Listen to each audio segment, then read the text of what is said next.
Praise Lord, जय मसीह की। मैं स्टैनली मैकवान, मेरे YouTube channel Hindi Gujarati Bible study में आपका स्वागत है।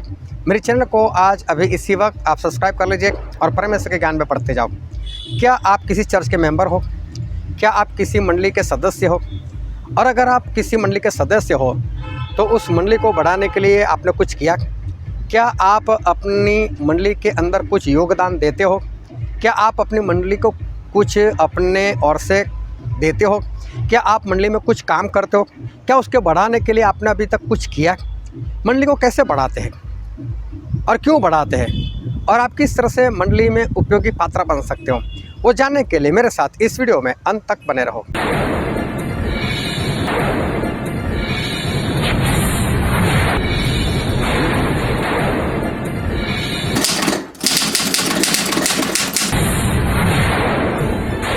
आओ परमेश्वर के वचन की ओर चले और बाइबल से पहला पत्रस उसका दूसरा अध्याय, और हम पढ़ेंगे उसके पहले वचन से लेकर उसके 5 वचन तक। इसीलिए सब प्रकार का बैरभाव और छल और कपट और डाह और निंदा को दूर करके नए जन्मे हुए बच्चे के समान निर्मल आत्मिक दूध की लालसा करो, ताकि उसके द्वारा उद्धार पाने के लिए बढ़ते जाओ, क्योंकि तुमने प्रभु की कृपा का स्वाद चख लिया है। उसके पास आकर, जिसे मनुष्यों ने तो निकम्मा ठहराया, परंतु परमेश्वर के निकट चुना हुआ और बहुमूल्य जीवता पत्थर है, तुम भी आप जीवते पत्थरों के समान आत्मिक घर बनते जाते हो, जिससे याजकों का पवित्र समाज बनकर ऐसे आत्मिक बलिदान चढ़ाओ जो यीशु मसीह के द्वारा परमेश्वर को ग्राह्य है।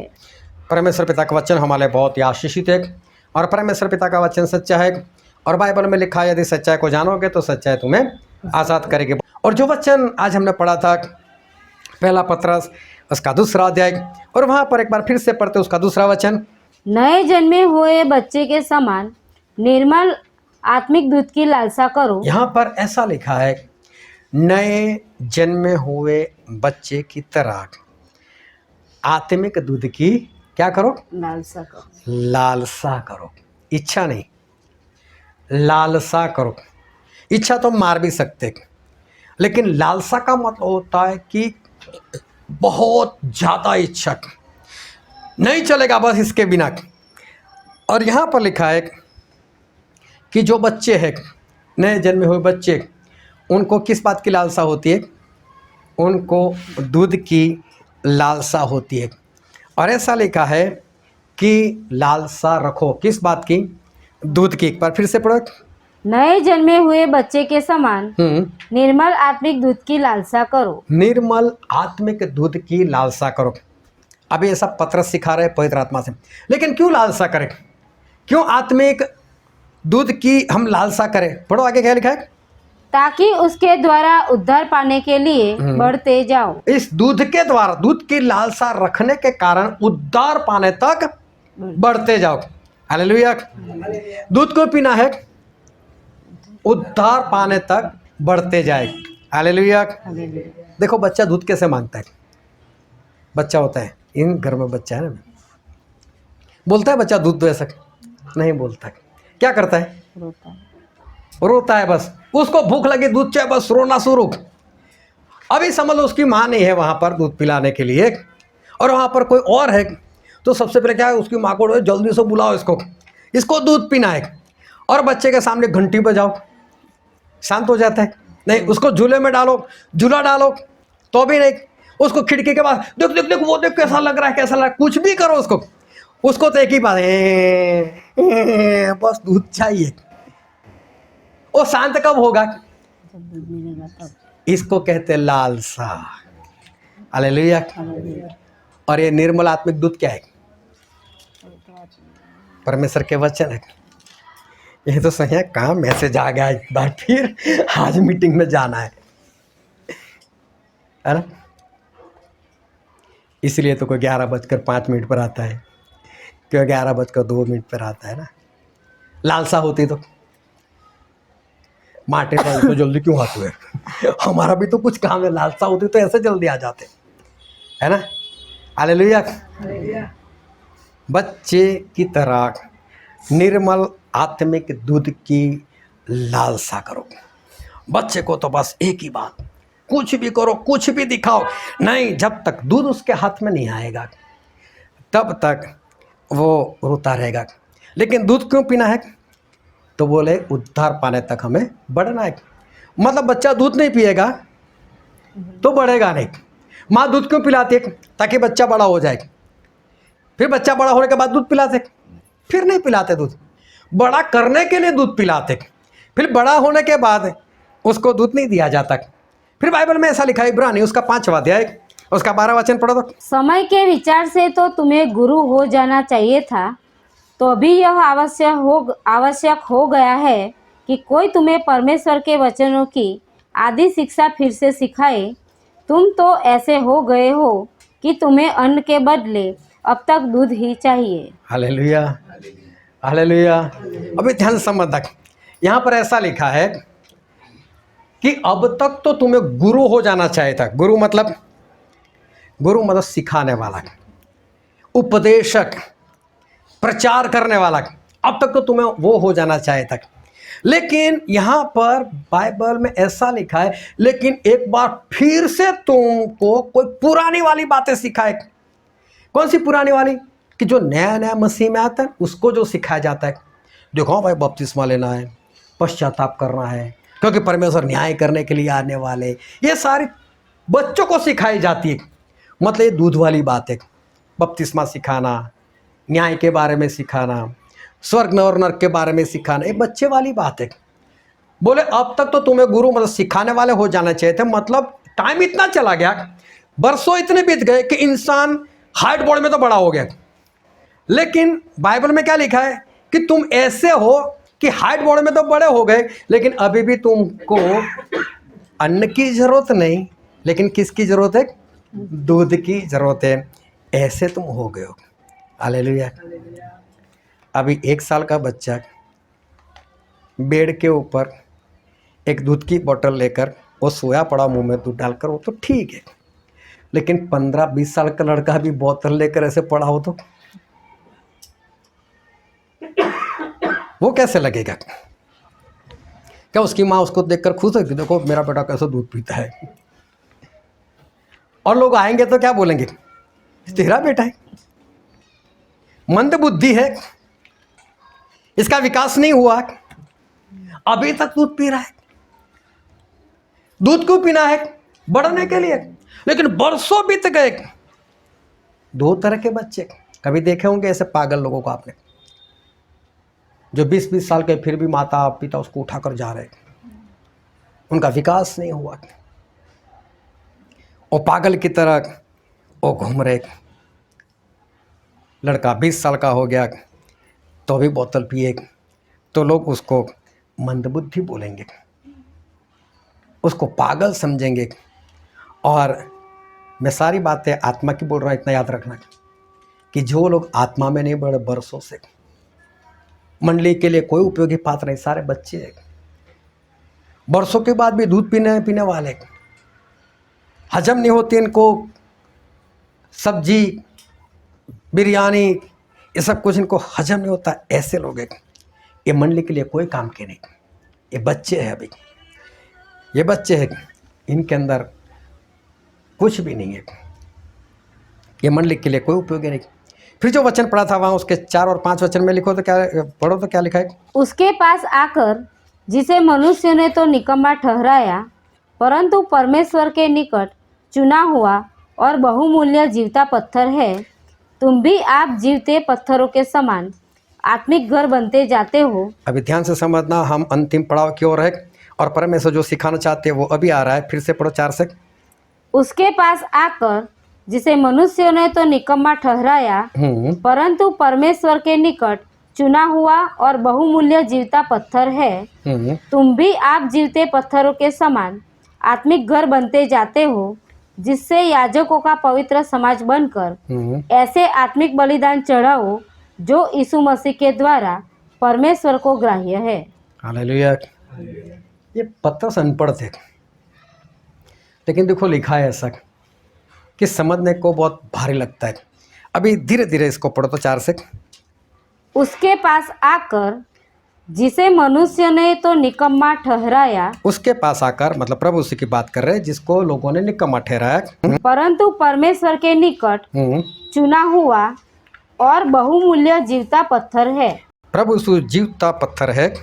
तुम भी आप जीवते पत्थरों के समान। अभी देखो, हम विश्वासी लोग जो दूध पीकर बड़े हुए उनकी बात कर रहे हैं, जो बड़े हो गए उनकी बात। आप भी एक पत्थर होकर आत्मिक घर बनते जाते हो। आत्मिक घर बनते जाते हो। जो लोग बच्चे नहीं रहे लेकिन आत्मा में बड़े हुए लोग हैं, मैं उनकी बात कर रहा हूं। ऐसे लोग भी परमेश्वर का एक भवन एक दूसरे के साथ जोड़कर बनते हैं, जिससे याजकों का पवित्र समाज बनकर, जिससे याजकों का पवित्र समाज बनकर ऐसे आत्मिक बलिदान चढ़ाओ तो जो यीशु मसीह के द्वारा परमेश्वर को ग्राह्य है। ऐसा बलिदान चढ़ाओ कि जो परमेश्वर को पसंद है या परमेश्वर ग्रहण करते। मंडली में कैसे लोग हैं, ध्यान से समझना कि मंडली मतलब कौन। तो मंडली मतलब ऐसे लोग जिन लोगों ने पवित्र आत्मा पाया है, बड़े हुए लोग हैं और अभी एक दूसरे के साथ जुड़कर वो परमेश्वर का भवन बनते हैं। और वो जीवित पत्थर जो प्रभु यीशु थे, उनके ऊपर एक के साथ दूसरा मिलकर वो एक दूसरे के साथ जुड़ते जाते। जिस तरह से हम इस घर में बैठे हुए, एक घर भी बनाया हुआ है। एक घर में एक एक पत्थर या ईंट समझो, ईंट वो जोड़ जोड़ कर एक घर बनाया हुआ है। किसी को ईंट दिखाई देती है? ईंट किसी को नहीं दिखाई देती, लेकिन इसके अंदर ईंट है कि नहीं? इसके अंदर ईंट है। ये एक दूसरे के साथ जब जुड़ती है, सही रीति से जुड़ती है, तब क्या बोलता है? एक घर बनता है। इसी तरह से हम आत्मिक पत्थर है, हम आत्मिक ईंटें हैं और हम एक दूसरे के साथ जुड़कर परमेश्वर की कलीसिया या परमेश्वर का भवन वो बनते हैं। और मालूम है, जो ईंट की चिनाई करता है वो किस तरह से करता है? वो ईंट लाओ ऐसे रखता है, फिर उसके जो भी माल सामान रखना होता है, सीमेंट वगैरह वो रखता है, दूसरी तीसरी चौथी। लेकिन जब उसका लेवल आता है, वहाँ पर क्या होता है कि ईंट अगर कई बार लंबी हो जाती है तो उसको तोड़ना पड़ता है। तो क्या करता है? उसको तोड़ देता है। अब ईंट बोले मुझे तोड़ना नहीं है, तो सही रीति से जुड़ेगा नहीं। हम आत्मिक पत्थर है, एक दूसरे के साथ जुड़ना होगा ना, तो कई जगह पर टूटना पड़ेगा, है ना। हमें बड़ा कौन टूटने वाला है? ईर्षा है तो कौन टूटने वाला है? जिसका जीवन ही दोहरा है, दो स्वभाव है, जो पुराने स्वभाव में चला जाता है, कौन सा एक दूसरे के साथ जुड़ेगा? हालेलुया। ये 6 में से एक भी बात है, एक दूसरे के साथ नहीं जुड़ सकता हो। ईंट अगर एक दूसरे के साथ सही रीति से जुड़ती है तो कहीं पर उसको तोड़ना पड़ता है, उसको टूटना पड़ता है। और अगर नहीं टूटेंगे तो एक दूसरे के साथ जुड़ेंगे नहीं। और यहाँ पर टूटने की बात आएगी, टूटने की तो छोड़ो, ऐसे ही चिल्लाते रहते, तो टूटने की बातों से तो क्या होगा। और फिर इफिसी में ऐसा लिखा है, उसका 2 अध्याय और 20, 21 और 22 वचन। और प्रेरितों और भविष्यवक्ताओं की नींव पर, जिसके कोने का पत्थर मसीह यीशु स्वयं ही है, बनाए गए हो, जिसमें सारी रचना एक साथ मिलकर प्रभु में एक पवित्र मंदिर बनती जाती है। प्रभु में एक पवित्र मंदिर बनकर जाती है, जिसमें तुम भी आत्मा के द्वारा परमेश्वर का निवास स्थान होने के लिए एक साथ बनाए जाते हो। हालेलुया। परमेश्वर का भवन बनाने के लिए एक दूसरे के साथ योग्य रीति से जुड़कर आप परमेश्वर का भवन बनते हो। ये एक मंडली में काम कौन कर सकता है? जब एक दूसरे के साथ हम इस तरह से जुड़ते हैं ना, तब योग्य रीति से जब हम जुड़ते हैं तब। और उस वक्त पत्थर को तोड़ना पड़ता है, ईंटों को तोड़ना पड़ता है, एडजस्ट होना पड़ता है। क्या आप लोग एडजस्ट होते हो? एक दूसरे के साथ एडजस्ट होते हो? ग्रुप में भी नहीं होते तो क्या एडजस्ट होगा एक दूसरे के साथ? और होंगे नहीं तो आप में और बच्चे में फर्क क्या? और फर्क नहीं तो बच्चे तो मंडली में है नहीं, स्वर्ग में है ही नहीं। मैं उस बच्चे की बात नहीं कर रहा जो सबसे छोटे हैं, जो बढ़कर दूध पीकर भी आज तक बच्चे बने हुए हैं, जिनके अंदर ईर्षा है, लड़ाई झगड़े, ऐसे बच्चों की बात करता हूं। ये लोग स्वर्ग में नहीं जा सकते, ऐसे बच्चे स्वर्ग में नहीं जा सकते। एडजस्ट होना पड़ता है, एक दूसरे के साथ एडजस्ट होना पड़ता है। और जो वचन हमने पढ़ा था पहला पत्रस उसका 2 अध्याय उसका 5 वचन एक बार फिर से पढ़ो। तुम भी आप जीवते पत्थरों के समान, जीवते पत्थरों के समान, आप लोग जीवते पत्थर, उस जीवित पत्थर के समान आत्मिक घर बनते जाते हो, आत्मिक घर बनते जाते हो, जिससे याजकों का पवित्र समाज बहुत बनकर। ध्यान से समझना, याजकों का पवित्र समाज बनकर। याजक मतलब अगुआ, याजक मतलब मंडली का बाप, याजक मतलब एक पास्टर, उसके साथ मिलकर आप समाज बनते हो। पास्टर क्या करता है? प्रेरित को बुलाता है, यहाँ पर बपतिस्मा आओ, पवित्र आत्मा दो इनको। वो जब वो वहाँ पर टीचर ठहराता है, वो भविष्यवक्ता को बुलाता है, उसके साथ जुड़ना पड़ता है। एक याजक का एक समाज बनता है और समाज बनकर हमें परमेश्वर का काम करना है। लेकिन उसके साथ बनती ही ना हो तो, एकता ही ना हो तो, मेरा तो कोई अगुआ नहीं, मेरा तो अगुआ सिर्फ परमेश्वर और कोई नहीं। जाओ जुड़ो उसके साथ, रहो उनके साथ, कुछ नहीं होगा आप लोगों का। ये 6 में से अगर एक भी बात है आप परमेश्वर की कलीसिया के लिए कोई उपयोगी नहीं, ना ही आप कुछ काम कर सकते हो। याजकों का समाज बनने के लिए अगुए के अधीन होकर उसके साथ जुड़कर वहाँ पर ठहरना पड़ता है। चाहे पर प्रेरित कलीसिया में पहला है, लेकिन एक प्रचारक उसको बुलाता है, इधर आना भाई, वो शुरू काम तो करता है और प्रेरित को जाना पड़ता है। और वो सोचे नहीं मैं पहला, मैं क्यों जाऊँ, मैं नहीं आऊँगा, तो कभी भी मंडली में काम नहीं हो सकता। मालूम है बच्चे और बड़े में फ़र्क क्या है? बच्चे लोगों की गवाही हर संडे सुनना, मेरे पैरों में दर्द था, मुझे बुखार आ गया था, मेरे सर में दर्द था और मैंने प्रार्थना की, मैंने इससे प्रार्थना करवाई और चला गया बुखार। और बड़े लोगों की गवाही क्या है मालूम? मैंने किसी को सुसमाचार दिया, उसके जीवन में काम हुआ, उससे पश्चाताप किया और अभी वो संगत में आने के लिए तैयार और आज मैं उसको संगत में लेकर आऊँ। ये बड़े लोग है। कोई बड़ा बरसों से बस दूध ही पीते आ रहे। अरे भाई दाढ़ी आ गई, मूछें आ गई, अभी भी दूध की बोतल। मम्मी मम्मी वो बैग में दूध की बोतल है ना, मत भूलना।